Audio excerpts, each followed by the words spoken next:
ಓಂ ನಮೋ ವಾಲ್ಮೀಕಿಯೇ. ನಮಸ್ಕಾರ ಬಂಧುಗಳೇ. ನಾನು ನಿವೃತ್ತ ಪ್ರಾಧ್ಯಾಪಕ ಡಾಕ್ಟರ್ ಅರ್ಜುನ್ ಪಂಗನ್ನವರ್. ಹೇ ಸೀತಾರಾಮ್ ವಾಹಿನಿಯ ವಾಲ್ಮೀಕಿ ರಾಮಾಯಣ ಅಂದು ಇಂದು ಚಿಂತನ ಕಾರ್ಯಕ್ರಮದ 378ನೇ ಸಂಚಿಕೆಗೆ ತಮ್ಮೆಲ್ಲರಿಗೂ ಸ್ವಾಗತ. ನಾನು ತಮಗೆ ಹಿಂದಿನ ಸಂಚಿಕೆಯಲ್ಲಿ ವಸಂತ ಋತು ಯಾವ ರೀತಿಯಾಗಿ ಹಕ್ಕಿ, ಪ್ರಾಣಿ, ಗಿಡ, ಮರ, ಬಳ್ಳಿ ನಿಸರ್ಗದ ಮೇಲೆ ಪ್ರಭಾವ ಬೀರ್ತಾನೆ, ಯಾವ ರೀತಿಯಾಗಿ ಹಕ್ಕಿಗಳು ಸಮಾಗಮದ ಮಿಲನಕ್ಕಾಗಿ ಕರೆಯನ್ನು ಕೊಡ್ತಾವ, ನೃತ್ಯವನ್ನು ಮಾಡ್ತಾವ, ಆ ಒಂದು ದೃಶ್ಯ ರಾಮನ ಮನಸ್ಸನ್ನು ಯಾವ ರೀತಿಯಾಗಿ ಕಲುಕಿತು, ರಾಮನಿಗೆ ಯಾವ ರೀತಿಯಾಗಿ ನೋವನ್ನುಂಟು ಮಾಡಿದವು, ರಾಮ ಯಾವ ರೀತಿಯಾಗಿ ತನ್ನ ಭಾವನೆಗಳನ್ನು ಅವುಗಳ ವಿರುದ್ಧವಾಗಿ ಪ್ರತಿಕ್ರಿಯಿಸಿದ ಅನ್ನೋದನ್ನು ಇಲ್ಲಿ ತನಕ ನೋಡವೆ. ಅದನ್ನೇ ಮುಂದುವರಿಸಿ, ಸೀತೆ ಬಿದ್ದಲ್ಲಿಯೂ ವಸಂತ ಋತುವಿದ್ದರೆ ಎನ್ನಂತೆ ದುಃಖಿತ ಇರುವಳಲ್ಲಿ ಸೀತೆ. ಈಗ ಹೇಗೆ ನಾ ಇಲ್ಲಿ ಇದ್ದೇನೆ, ಕಿಷ್ಕಿಂಧದಲ್ಲಿ ಪಂಪಾ ಸರೋವರದ ಪ್ರದೇಶದಲ್ಲಿದ್ದೇನೆ, ವಸಂತ ಋತು ಇಲ್ಲಿದೆ, ಆ ಸೌಂದರ್ಯವನ್ನು ನೋಡ್ತಾ ಇದ್ದೇನೆ, ವಸಂತನ ಪಾಠಗಳನ್ನು ನಾನು ನೋಡ್ತಾ ಇದ್ದೇನೆ. ಇದೇ ರೀತಿಯಾಗಿ ನನ್ನ ಸೀತೆ ಎಲ್ಲಿದ್ದಾಳಲ್ಲಿ ಅಲ್ಲಿ ವಸಂತ ಇದ್ದರೆ ಅಂತಾಳಲ್ಲಿ. ಅಂದರೆ ಸೀತೆಯನ್ನು ರಾವಣ ಅಪಹರಿಸ್ಕೊಂಡು ಹೋಗ್ಯಾನ ಅನ್ನೋದು ಗೊತ್ತಿದೆ, ಎಲ್ಲಿ ಅಪಹರಿಸ್ಕೊಂಡು ಹೋಗ್ಯಾನ ಅನ್ನೋದು ಗೊತ್ತಿಲ್ಲ. ಯಾಕಂದ್ರೆ ಲಂಕೆಗೂ ತೊಗೊಂಡ್ಬೋದು, ಲಂಕೆ ಹಂಗೆ ಅವನು ಇನ್ನೂ ಹಲವಾರು ಕಡೆಗೆ ತಾಣಗಳಿದ್ದು ಗಿರಿ ಶಿಖರಗಳಲ್ಲಿ ಇರ್ತಿದ್ದ, ಗೋವಿಗಳಲ್ಲಿ ಇರ್ತಿದ್ದ. ಆದರೆ ಅವನು ಯಾವ ದಿಕ್ಕಿಗೆ ಎಲ್ಲೇಕೆನ ಅಪಹರಿಸ್ಕೊಂಡು ಹೋದಾನಂತ ಗೊತ್ತಿರೋಕ್ಕಿಲ್ಲ. ಅಂದರೆ ಸೀತೆ ಇದ್ದ ಸ್ಥಳದಲ್ಲಿ ಒಂದು ವೇಳೆ ವಸಂತ ಋತು ಇದ್ದರೆ, ಅಂದರೆ ಭೂಮಿ ಮ್ಯಾಗ ಏಕಕಾಲಕ್ಕೆ ಎಲ್ಲ ಕಡೆಗೆ ವಸಂತ ಋತು ಇರುವುದಿಲ್ಲ.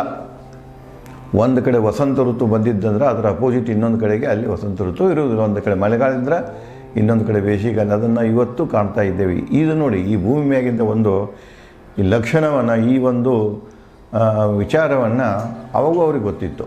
ಈಗ ಭೂಮಿ ಮ್ಯಾಗ ಎಲ್ಲ ಕಡೆಗೆ ಒಂದೇ ಪ್ರಕಾರದ ಋತು ಇರಲ್ಲ. ಒಂದು ಕಡೆ ಒಂದಿದ್ರೆ ಇನ್ನೊಂದು ಕಡೆ ಮತ್ತು ಒಂದು ಕಡೆ ಬೇಸಿಗೆ ಇನ್ನೊಂದು ಕಡೆ ಚಳಿಗಾಲ ಇರ್ತದೆ. ಇದನ್ನೋದು ಅವ್ರಿಗೆ ಗೊತ್ತಿತ್ತು.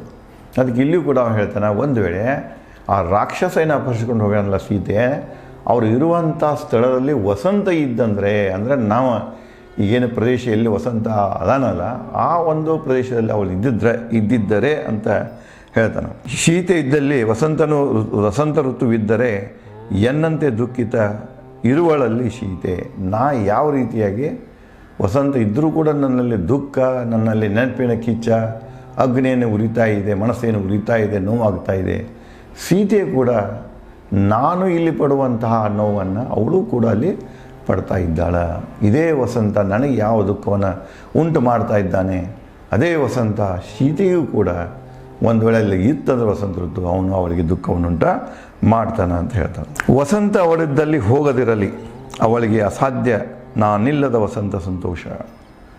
ಮತ್ತು ಬೇಡ್ಕೊಳ್ತಾನಂದ್ರೆ ಆಕೆ ಎಲ್ಲಿದ್ದಾಳೋ ಅಲ್ಲಿ ವಸಂತ ಇರದೇ ಇರಲಿ, ವಸಂತ ಅಲ್ಲಿ ಹೋಗದೇ ಇರಲಿ. ಯಾಕಂದರೆ ವಸಂತ ಋತುವಿನಲ್ಲಿ ಆಕೆ ಸಂತೋಷ ಪಡಿತಾಳೆ, ಸಂತೋಷ ಹೊಂತಾಳೆ. ಈ ನೋಟ ಆಕೆಗೆ ಭಾಳ ಮೆಚ್ಚುಗೆಯ ನೋಟ. ಆದರೆ ನಾನಿಲ್ಲದ ವಸಂತ, ಯಾಕಂದರೆ ಆಕೆ ಎಲ್ಲಿದ್ದಾಳೆ ವಸಂತ ಇತ್ತಂದರೆ ನಾನು ಇರೋದಿಲ್ಲ ಅಲ್ಲಿ, ಇಲ್ಲಕಿ ಜೊತೆಗೆ. ಅದಕ್ಕೆ ಆಕೆ ನಾನು ಇಲ್ಲದಂಥ ವಸಂತ ಅವಳಿಗೆ ಸಂತೋಷವನ್ನು ನೀಡಲಾರ. ಯಾವ ರೀತಿ ನನಗೆ ಸೀತೆ ಇಲ್ಲದ ಈ ವಸಂತ ಸಂತೋಷವನ್ನು ಕೊಡ್ತಾ ಇಲ್ಲ, ನೋವನ್ನು ಕೊಡ್ತಾ ಇದ್ದಾನೆ, ನೆನಪುಗಳನ್ನು ತರ್ತಾ ಇದ್ದಾನೆ, ಅದೇ ರೀತಿಯಾಗಿ ಸೀತೆ ಇದ್ದಲ್ಲಿ ವಸಂತನಿದ್ದರೆ ಅವಳೂ ಕೂಡ ಈ ವಸಂತನ ಸಂತೋಷವನ್ನು ಹೊಂದುವುದಿಲ್ಲ, ದುಃಖದಲ್ಲಿನೇ ಇರ್ತಾಳೆ ಅಂತ ಹೇಳ್ತಾನೆ. ಮುಂದುವರೆದು, ತುಂಬಿದ ಯೌವನ ಕಮಲಾಕ್ಷಿ ಮಧುರ ಭಾಷಿಣಿ ಉಲ್ಲಾಸ ಇರೋದು ಸೀತೆಯಲ್ಲಿ ವಸಂತವಿದ್ದರು. ಮುಂದುವರೆದು ಹೇಳ್ತಾರೆ. ಮತ್ತು ಸೀತೆಯಲ್ಲಿ ಸೌಂದರ್ಯದ ವರ್ಣನೆ, ತುಂಬಿದ ಯೌವನ ತಮಗೆ ಹೇಳಿದೆ ನಾ ಈಗಾಗಲೇ. ಆಕೆ ವಯಸ್ಸು ಅವಾಗ ಎಷ್ಟಿತ್ತಂದರೆ 24-25 ಈ ರೇಂಜಿನಾಗಿದ್ದರು. ತುಂಬಿದ ಯೌವನ ಕಮಲಾಕ್ಷಿ, ಕಣ್ಣಗಳ ಕಿವು ಕಮಲ ಹೂವುಗಳಂತಿದ್ದು ಕಮಲಾಕ್ಷಿ ಮಧುರ ಭಾಷಿಣಿ, ಅವಳ ಭಾಷೆ ಭಾಳ ಸಿಹಿಯಾಗಿತ್ತು, ಮಧುರ ಭಾಷಿಣಿ. ಇವು ಎಲ್ಲದರ ಉಲ್ಲಾಸ ಇರೋದು ಸೀತೆಯಲ್ಲಿ ವಸಂತವಿದ್ದರೂ ಕೂಡ ಈ ವಸಂತನ ಯಾವುದೇ ಉಲ್ಲಾಸ ಅವಳಲ್ಲಿ ಇರುವುದಿಲ್ಲ. ಯಾಕಂದರೆ ನಾನು ಅಲ್ಲಿ ಇಲ್ಲ. ಎನ್ನ ಹೃದಯ ಹಲಬುತ್ತಿದೆ. ಪವಿತ್ರ ಸೀತೆ ನಾನಿಲ್ಲದೆ ಬದುಕಿರಲಾರಳು ಎನ್ನ ಹೃದಯ ಹಲಬುತ್ತಿದೆ. ನಾನಿಲ್ಲದೆ ಪವಿತ್ರ ಸೀತೆ, ಪ್ಯೂರ್ ವುಮನ್ ಅಂತ ಕರೀತಾರೆ ಇಲ್ಲಿ. ಸೀತೆ ಯಾವಾಗಲೂ ನನ್ನ ನಿಷ್ಠೆಯವಳು, ಪವಿತ್ರಳು. ಆ ಪವಿತ್ರ ಸೀತೆ ನಾ ಇಲ್ಲದ ಬದುಕಕ್ಕೆ ಸಾಧ್ಯನೇ ಇಲ್ಲ ಆಕೆ. ಮುಂದೆ ಅದೇ ರೀತಿ ನನ್ನ ಹೃದಯ ಕೂಡ ಸೀತೆಯ ನೆನಪನ್ನೇ ಹಲಬುತ್ತಿದೆ. ಸೀತೆ ಮಿಲನವನ್ನೇ ನಾನು ನೋಡ್ತಾ ಇದ್ದೇನೆ. ಸೀತೆ ಮುಖ ನೋಡಬೇಕು, ಸೀತೆಯನ್ನು ಪಡಿಬೇಕಂತ ಮನಸ್ಸು ನಿರಂತರ ಹಲಬುತ್ತಾ ಇದೆ. ಎನ್ನ ಭಾವನೆಗಳು ಸೀತೆಯಲ್ಲಿ ಬಂಧಿತ.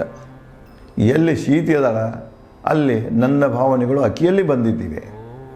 ನನ್ನ ಭಾವನೆಗಳ ಮೇಲೆ ನನ್ನ ನಿಯಂತ್ರಣ ಇಲ್ಲ, ನನ್ನ ಭಾವನೆಗಳ ಮೇಲೆ ಸೀತೆಯ ನಿಯಂತ್ರಣ ಇದೆ. ಅಂದರೆ ನನ್ನ ಭಾವನೆಗಳು ಸೀತೆಯಿಂದ ಬಂಧಿತವಾಗಿವೆ.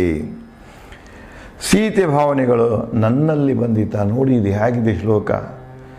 ಎನ್ನ ಭಾವನೆಗಳು ಸೀತೆಯಲ್ಲಿ ಬಂಧಿತ, ಸೀತೆಯ ಭಾವನೆಗಳು ಎನ್ನಲ್ಲಿ ಬಂಧಿತ. ಎಷ್ಟು ಅನ್ಯೋನ್ಯತೆ ಇತ್ತು ನೋಡ್ರಿ. ಸೀತೆಯ ಭಾವನೆಗಳ ಮೇಲೆ ನನ್ನ ನಿಯಂತ್ರಣ ಇದೆ, ನನ್ನ ಭಾವನೆಗಳ ಮೇಲೆ ಸೀತೆನೇ. ಇದು ಅನ್ಯೋನ್ಯತೆ ಇದ್ದಾಗ ಹೇಳಿದೆ, ಎರಡು ಶರೀರ, ಒಂದು ಮನಸ್ಸು, ಒಂದು ಆತ್ಮ ಆದಾಗ ಮಾತ್ರ ಈ ಭಾವನೆಗಳು, ಈ ರೀತಿ ಭಾವನೆಗಳು ಬರಲಿಕ್ಕೆ ಸಾಧ್ಯ. ಸೀತೆ ನೆನಪಿನ ಘಾಷಿತ ಎನಗೆ, ಸೀತೆ ನೆನಪಿನ ಘಾಷಿತ ಎನಗೆ ಸುವಾಸಿತ ಶೀತಲ ಮೇಲುಗಾಳಿ ಅಗ್ನಿ ಸ್ಪರ್ಶದಂತೆ. ನೋಡಿ ಕವಿ ಎಷ್ಟೋ ಕವಿತೆ ರಿಚಿದೆ ನೋಡಿ. ಇಲ್ಲಿ ಶ್ರೀಮಂತಿಕೆಯನ್ನು ಹೆಂಗೆ ಹೊಂದಿದೆ, ಅಲಂಕಾರದ ಶ್ರೀಮಂತಿಕೆಯನ್ನು. ಅದು ಅರ್ಥಾಲಂಕಾರ ಇರ್ಬೋದು, ಶಬ್ದಾಲಂಕಾರ ಇರ್ಬೋದು, ಏನೋ ಅಲಂಕಾರ ಶಾಸ್ತ್ರದಲ್ಲಿ ಎಷ್ಟೊಂದು ಅಲಂಕಾರಗಳು ಬರ್ತಾವಲ್ಲ, ಅವೆಲ್ಲ ಅಲಂಕಾರಗಳ ದರ್ಶನ ಈ ರಾಮಾಯಣದಲ್ಲಿ. ಇದು ವಿಶೇಷವಾಗಿ ಋತುಗಳ ವರ್ಣನೆ ಕಾಲಕ್ಕೆ ವಾಲ್ಮೀಕಿಯವರು ಅದನ್ನು ಗರಿಷ್ಠ ಮಟ್ಟದಲ್ಲಿ ಅದನ್ನು ಬಳಕೆಯನ್ನು ಮಾಡ್ಯಾರ. ಇಲ್ಲಿ ನೋಡಿ ಅವ್ರು ಹೇಗೆ ಹೇಳ್ತಾರಂದರೆ, ಸೀತೆ ನೆನಪಿನ ಘಾಷಿತ ಎನಗೆ. ಸೀತೆ ನೆನಪಿನಿಂದ ನಾನು ಗಾಯಗೊಂಡಿದ್ದೇನೆ, ನನ್ನ ಮನಸ್ಸು ಗಾಯಗೊಂಡಿದೆ. ಸುವಾಸಿತ ಶೀತಲ ಮೇಲುಗಾಳಿ, ಸುವಾಸಿತ ವಾಸನೆ ಹೂಗಳು ಅರಳಿದಿರ್ತಾವೆ. ಅಂದರೆ ವಸಂತ ಋತುವಿನ ಹೂ ಅರಳಿರ್ತಾವೆ. ಆ ಹೂಗಳ ಸುಗಂಧ ಬರ್ತಾ ಇರ್ತದೆ. ಹವಾವಾಗ ಏನಿರ್ತದೆ, ತಂಪಿರ್ತದೆ. ಅಷ್ಟೇ ಅಲ್ಲ, ಮೇಲುಗಾಳಿ ಅಗದಿ ನಿಧಾನವಾಗಿ, ಸಮೀರ್ ಅಂತ ಕರಿತಾರಲ್ಲ, ವಿಂಡ್ ಅಗದಿ ಸ್ಲೈಟಾಗಿ ಬರ್ತಿರ್ತದೆ. ಅದು ಮೇಲುಗಾಳಿ ಅಗ್ನಿ ಸ್ಪರ್ಶದಂತೆ. ನೋಡಿ ಆ ಒಂದು ಮೇಲುಗಾಳಿ, ಸುವಾಸಿತ ಮೇಲುಗಾಳಿ ಅಂದರೆ ಸೂಸುಗಾಳಿ, ಸಣ್ಣಾಗಿ ಸೂಸುವಂಥ ಗಾಳಿ, ತಂಪು ಗಾಳಿ ಇವನಿಗೆ ಹಿತ ಕೊಡಲಿಲ್ಲ ರಾಮನಿಗೆ. ಅದು ಅಗ್ನಿ ಸ್ಪರ್ಶದಂಗೆ ಕಾಡ್ಸಾಕೈತದು. ಆ ಹಿತಗಾಳಿ ಏನು ಸಾಕೈತೆ ಅಂದ್ರೆ ರಾಮನಿಗೆ ಈ ಅಗ್ನಿ ಸ್ಪರ್ಶ ಅಂದರೆ ಅಗ್ನಿ ಮುಟ್ಟಿಟ್ಕೊಳ್ಳಿ ಯಾವ ರೀತಿಯಾಗಿ ಸುಡ್ತಿದೆ ಕೈ ಮೈ, ಆ ರೀತಿಯಾಗಿ ಅವನಿಗೆ ಅನುಭವ ಆಗ್ತಿದೆ. ಸೀತೆಯೊಂದಿಗೆ ಇದ್ದಾಗ ಹಿತ ನುಡಿದ ಮೇಲುಗಾಳಿ ಇಂದು ಎಲ್ಲಿಗೆ ಎನ್ನಲ್ಲಿ ದುಃಖ ಹೆಚ್ಚಿಸಿದೆ. ಮೇಲುಗಾಳಿ ಬಗ್ಗೆ ಹೇಳ್ತಾನೆ, ಮಂದಗಾಳಿ ಅಂತ ಕರಿತೇವೆ ನೋಡಿ. ಮೇಲುಗಾಳಿ ಅಂದರೆ ಮಂದಗಾಳಿ, ಮಂದವಾಗಿ ಬೀಸುವಂಥ ತಂಗಾಳಿ, ತಂಪು ಗಾಳಿ. ಸೀತೆ ನನ್ನ ಜೊತೆಗಿದ್ದಾಗ ಈ ಮಂದಗಾಳಿ ಏನಿತ್ತಲ್ಲ, ತಂಪು ಮಂದಗಾಳಿ, ಇದು ನನಗೆ ಭಾಳ ಹಿತ ಅನ್ನಿಸ್ತಿತ್ತು. ಬಹಳ ನನ್ನಲ್ಲಿ ಭಾವನೆಗಳನ್ನು ಹೆಚ್ಚಿಸ್ತಿತ್ತದು. ಆದರೆ ಇವತ್ತು ಅದೇ ಮಂದಗಾಳಿ ನನ್ನ ದುಃಖವನ್ನು ಹೆಚ್ಚಿಸ್ತಾ ಇದೆ. ಯಾಕಂದರೆ ನನ್ನ ಜೊತೆಗೆ ಸೀತೆ ಇಲ್ಲ. ಮುಂದುವರೆದು ಹೇಳ್ತಾನೆ, ನನ್ನೊಂದಿಗೆ ಸೀತೆ ಬಿದ್ದಾಗ ಅತೀ ದೂರವಿದ್ದ ಕಾಗೆ ಹತ್ತಿರ ಬಂದು ಇಂದು ಕೂಗಿ ಸೀತೆ ಬರುವಿಕೆ ಸೂಚಿಸುತ್ತಿದೆ. ಮತ್ತಿಲ್ಲಿ ಒಂದು ಪ್ರಕಾರದ ಶಕುನದ ವಿಚಾರವನ್ನು ತಂದ ತನ್ನ ಹಂಬಲವನ್ನು ವ್ಯಕ್ತಪಡಿಸ್ತಾನೆ. ಸೀತೆಯನ್ನು ಮರಳಿ ಪಡಿಬಹುದು ಅನ್ನುವಂಥ ಒಂದು ಇಚ್ಛೆಯನ್ನು ಹೇಳ್ತಾನೆ. ಅದು ಹೇಗೆ ಹೇಳ್ತಾನಂದ್ರೆ, ಇಲ್ಲಿ ಕಾಗೆ ಮೂಲಕ ನನ್ನೊಂದಿಗೆ ಸೀತೆ ಬಿದ್ದಾಗ ಅತಿ ದೂರವಿದ್ದ ಕಾಗೆ. ನನ್ನ ಜೊತೆಗಿದ್ದಾಗ ಸೀತೆ ಯಾವಾಗಲೂ ಕಾಗೆ ದೂರ ಇರ್ತಿತ್ತದು. ಕಾಗೆ ಹತ್ತಿರ ಬಂದು, ಇವತ್ತು ಆ ಕಾಗೆ ಹತ್ತಿರ ಬಂದು ಇಂದು ಕೂಗಿ ಸೀತೆ ಬರುವಿಕೆ ಸೂಚಿಸುತ್ತಿದೆ. ಕಾಗೆ ಮುಂದೆ ಬಂದು ಕೂತು ಒದರಾಕೈತಂದ್ರೆ ಜನ ಏನು ತಿಳ್ತಾರೆ, ಯಾರೋ ನೆಂಟರು ಬರ್ತಾರೆ, ಯಾರೋ ನಮ್ಮ ಮನೆಗೆ ಬರ್ತಾರೆ. ಇವತ್ತೂ ಇದು ಸಂಪ್ರದಾಯ ಇದೆ, ನಂಬಿಕೆ ಇದೆ. ಮನೆ ಮುಂದೆ, ಮನೆ ಮೇಲೆ ಕೂತ, ಗಿಡದ ಮೇಲೆ ಕೂತ, ಎದುರಿಗೆ ನಮ್ಮ ಮುಂದೆ ಕೂತ ಕಾಗಿ ಕರಿಯಾಕೈತಂದ್ರೆ ನಾವು ತಿಳ್ಕೊಂಡು ಬಿಡ್ತೀವಿ ಯಾರೋ ನಮ್ಮ ನೆಂಟರು ಸ್ನೇಹಿತರು ಯಾರೋ ಇವತ್ತೊಂದು ಆಗಮನ ಇದೆ, ಅದನ್ನು ಇಲ್ಲಿ ನೆನೆಸಿಕೊಳ್ತಾನೆ ನಾವು. ನಮ್ಮಿಂದ ಯಾವಾಗಲೂ ದೂರ ಇರುವಂಥ ಕಾಗೆ ಇವತ್ತು ನನ್ನ ಮುಂದೆ ಬಂದು ಕೂತು ಕರಿತಾ ಇದೆ. ಇದರ ಅರ್ಥ ಏನೋ, ಸೀತೆ ಬರ್ತಾಳೆ ನನ್ನ ಬದುಕಿನಲ್ಲಿ ಅನ್ನೋಂಥ ಅವನ ಆಶೆಯನ್ನು ವ್ಯಕ್ತಪಡಿಸ್ತಾನೆ.